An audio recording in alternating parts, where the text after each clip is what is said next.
eno ameka sa asem no me da so eka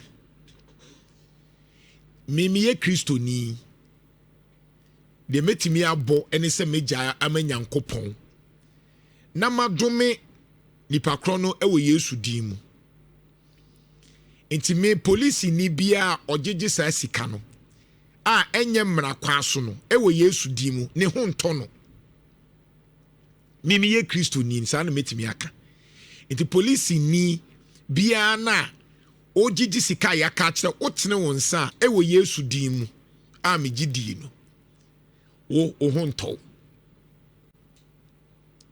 o life be basa se sika no o de ohye kwan so gi a biye Kristo ni ewo Yesu din mu wo ohonto nkremofo no nso mfa mu gidie endome police fo no mo gimesa mo yes ade no e gidie asem honhom ye physical mu nyoma wo hode monso a moje abosum bia di no monfa kosua no nka ho na monfrɛ nananom abosum ni nyina nka mbom na monfa mo police for ni tiri so dia wuji di bia nsuo bia ben wa wuji die no keka bom se minim se ne police for beje me 10 cedi 5 cedi sa sika we nam de be mo meka omuso mu nti enti insuo ni nyina mu gidi no frɛ keka bom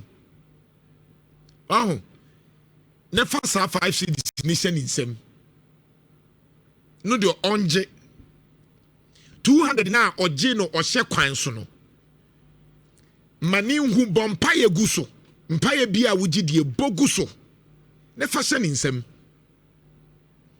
kache ni se man fa makoma pa mawo na wagime ohye so no wo ensi wo ye da dia wo gidi bia kaguso ne fama police ni no ye musa na ebi wu a ebi nanse taataya ebi life ye basa omu bejai meme de me gidi ni police ni a wo oje sa de no undru 50 years kra no afri wiase ma 50 years obewu ntem because no me obia ode hwe ma menkan bibi ntro bie sam 12 na menkan sem ntro bie sam 12 na menkyerɛ wade bi ade nyankopɔn pɛ ene oppression obia wo sisi obi no no me nipa ne ka bibia ebenya no wo ebenya na sema meka no ya akwa so se police ni bia na no pay o gigi sa sika no o life be say eno me hyase me o life be say unhu obra na no ubewu ntem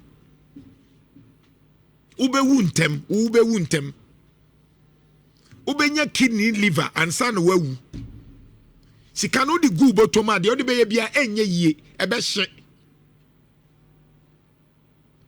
enti ya physical ya hu me se dia wuji di bia bogu omutiri so MTTD for no my imagine say omu begu yenim ase no ye swa kete na mujiji sika manyini ye da so ka police omujiji sika mumunti na de bia MTTD for nti na de bia ye ka se police for je bribe enye police for nyina na je bribe I know decent police for me mebusian for dodo na ye police mpanyimfo I know them.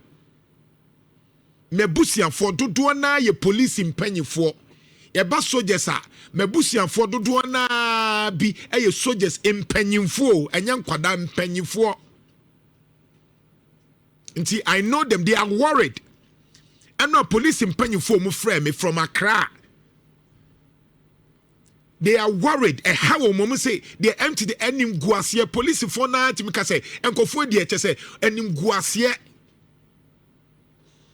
into your district commander.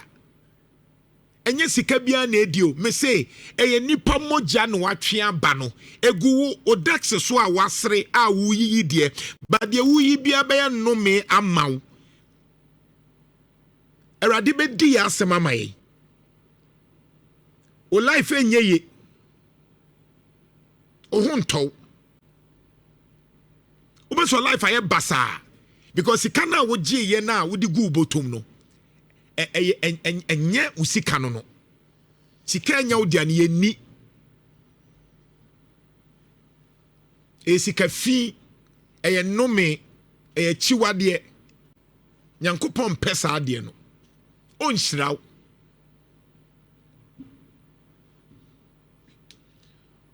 kind Bible verse no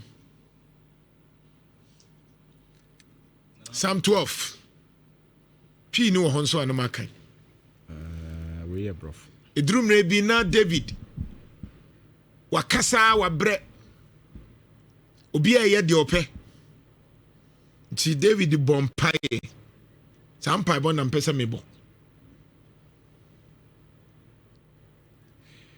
ha twi no na prof na wa na re munyina munni twi munyina munni twi Bible Jeff no ko twi ba na Jeff oko university Bible so won kan twi sese de aye na okay wo de ebeba sese wo de ma men kan English no ne ehwe se twi ne bitimi aba twi na bam twi na ba na sa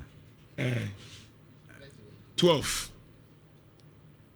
Psalm 12 enyum ti dumienu okay in fact enum kra niti nti enyum dumienu ai ti wabi mabie nana wabi twi no awanya o se mmoa ho mpaibo Psalm 12 o se awurade eno no okay o se awurade nti English will say help Lord for the godly man, for no one is faithful anymore.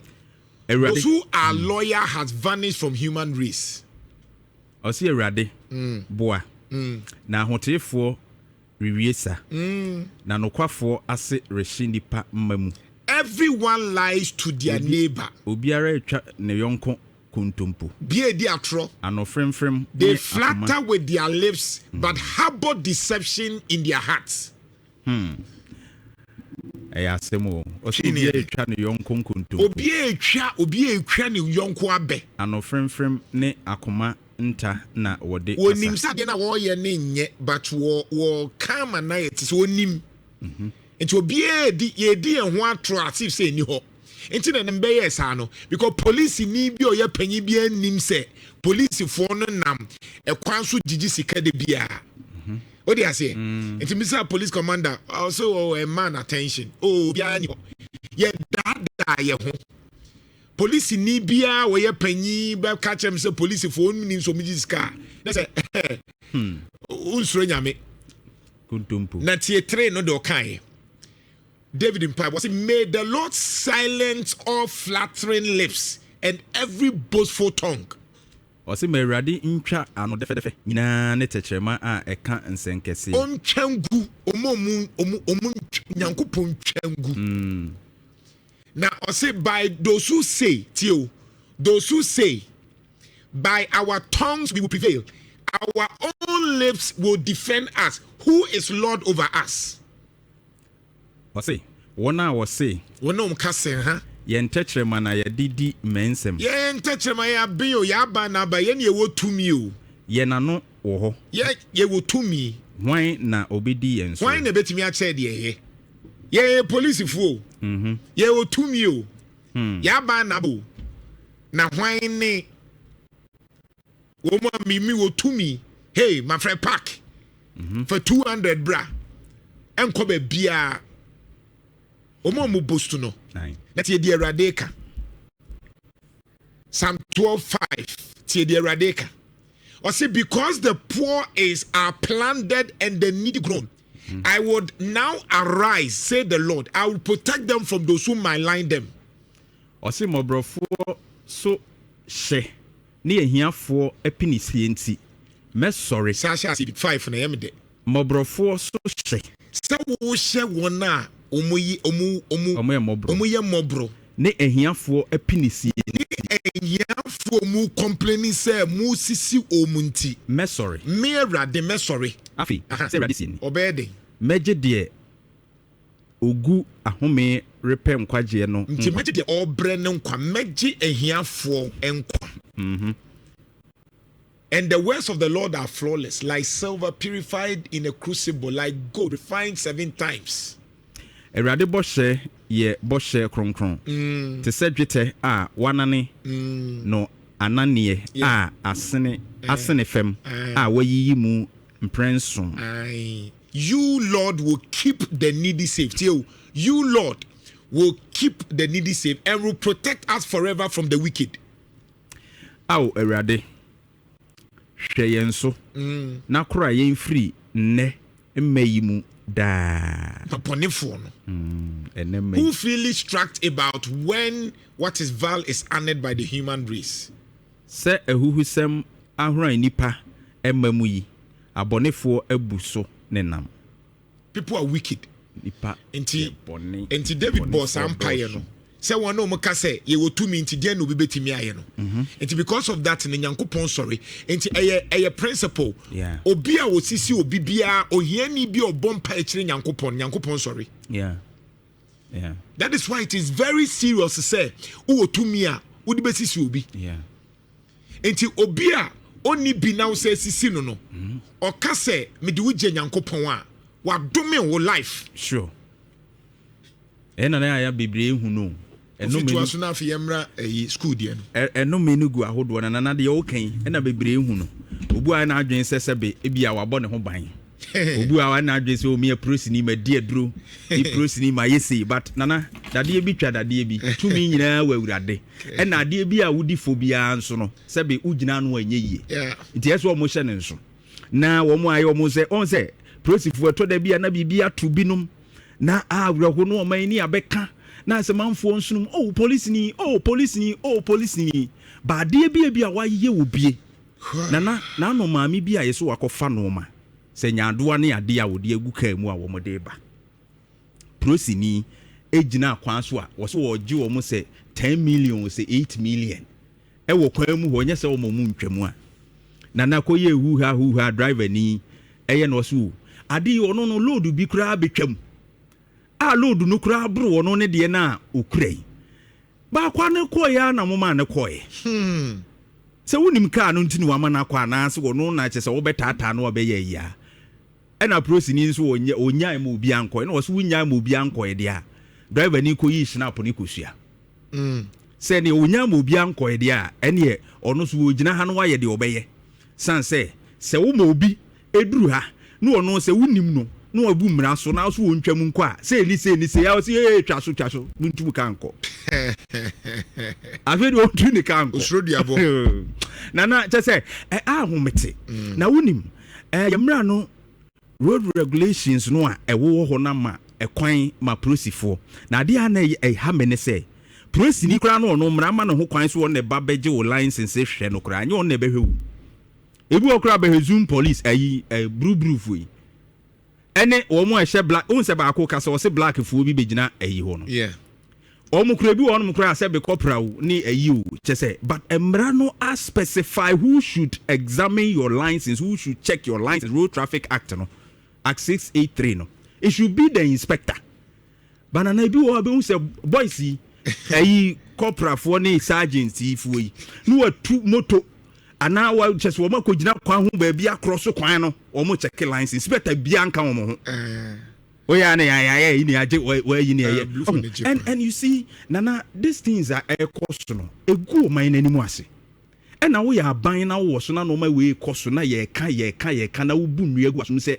ontu ho anamo a nana egu aban nani mu ase you see obia so o man ni mu ye mre amanfo ani age they are happy because His Excellency John Dramani Mahama ye adwuma pa but now you see the pain in the house of the people ebra will be a line see kakre won ya wani pedi regardless of said the economy ni ko bia the police are many pebi dia especially the driver for yati petrol so nani age but onam kwan so oni ani je just because of a police officer bia onye I like that one yati petrol so into we are buying our back so na petrol so then I said driver for to tia me but they are feeling the pain because a day no si canon can or the top petrol crank ye Now no back we are now or fresh one walk say the other time I also was spending by 70 cedis.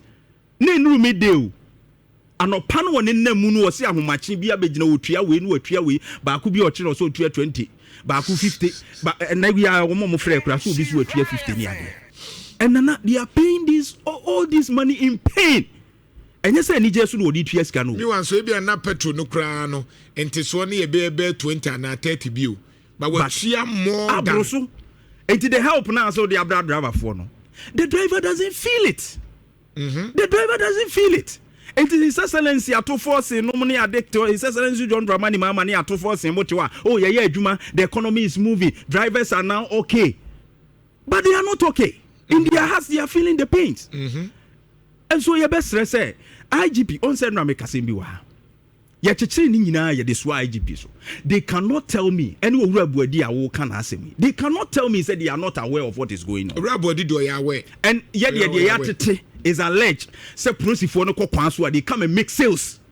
And you are about kwanso who sales in your crime and kwanso beam. That's true. And these are the things that are going on. And so they are aware. So we are buying our back as a politician and we will target any vote. And so money break. Because all motivate or body or no need protected in the pension. But we politicians, you have just 4 years to justify how you have held the Ghanaians. That's true. And so when me am protected, say to me no power no the citizens the amount no am many anye answer and retain you know that you will lose. Did you move in a baby as enough? Now move vote to coffee no lose, then you are surprised about Matis and Kofobi body. You say one popular motor rider be a friend or say of Kumasi Central Police. The Muboni Dimpa, I was saying no. Over her grano and inspector. Or say what Jimmy Dimpa yes would moto into or say no. Police you cry a flower or say Kumasi Central Police Station. May say Bo Dimbim. Udin kwa babe 5 times ewaha. Your friend or say any or jipa. Yes, woman, which is what Dimpa, who or say the or say beji. Or say when Sabaji say no. Or says what I say, you go police integrity and yes, service with integrity. But I don't know what I say. Chrono not just what I say. Oh, say you ready. Oh, say a dear mood do. Or say Dino a mood do. Name of your boss say motor rider was central. Na I are with him. And you with him. We have food in our go money mercy. Nana, a bassy yanama fit nipa bakubi. Monfa dampare pitch and to mami. What bodino? Monfa dampare pitch and to. What bodino? Ye mubi na dampare if you na yempe. Ye can say dampare. Chese. What bodina mami? Nhyira papa. What bodina mami? Kadna and they Nhyira FM okay. A DB sorry was saying as if we make us a IGP a release statement. And can now those people have been invited, including MTTD commander of. Na mekai dampare for 2 years in Kumasi na police phone nyina kwanso. Dampare time. Oh yeah. For 2 years. Na police phone nyina kwanso Kumasi. Bibia enso ansi. And I make say no na make say the same thing. Say you compare the crime levels of today. Near from the time you were free crime no. What has changed? Dampare Nhyira wo. Why adwuma? Nhyira wo. Why adwuma? Oye nyoma na police phone ni bimpe. Yeah. Police phone no obia wo na asem de. Yeah. But adie ba ko a for the first time. Sure. Ghana for Emma Dampare, they were satisfied with Dampare. Oh yeah. Jeff from Fast Statistics. For the first time, IGP Ghana for ni Jane ho pa who say Ghana for was IGP Dampare. Yeah. And so the politics and you see Nana that time na me tin same bi omkafa Dampare oh he is just showing to the cameras and he's a social media IGP and o person man for who say as wo ye adwuma. Is it not the same people who were criticizing Dampare then in opposition? Yeah. In government and no use social media. Aye. I'm asking this question. And young Crawford and no more Dampare to the social media near Dumay. San Crawford and Newa by Mua. One more baby and I come review much you the same thing. Aye. So oh my winner and I'm a jai cassa. NT Yadia Dampare baby I will be a young coupon in Shroud. O standard now de beto no ye ma wunwu ansa ye radam pare ye ma wunwu ansa so bia so ye nipa boni ni me nko a me de obeye ma Ghana eda ho and posterity will judge you better. Posterity ebe judge you ye. Minim no. Yeah. Minim ndi nkomoda. Yeah. One time be no buy na ye be interview we are no call. Make me share no physical say that. But the man's job no wo ye no. Nana. And so for the first time na yetimi ayi dan pare free na police for air jubilate just because he was regulating omo suban boni wenti, most of the police officers hate him just for nothing, just because of control, so obey discipline. Anyway, and where the winning in abe na Jeff 1.4 gig de me fanya dey. Keka bom na share na mintimi share link ne ma mpanyifo ni sisi anu mutumi hwe bi. Nhyira 104.5. Yenya ade we just 15 minutes bi na fe. Jantuah so but first. Yeah, nana. Me Nhyira kakra bi.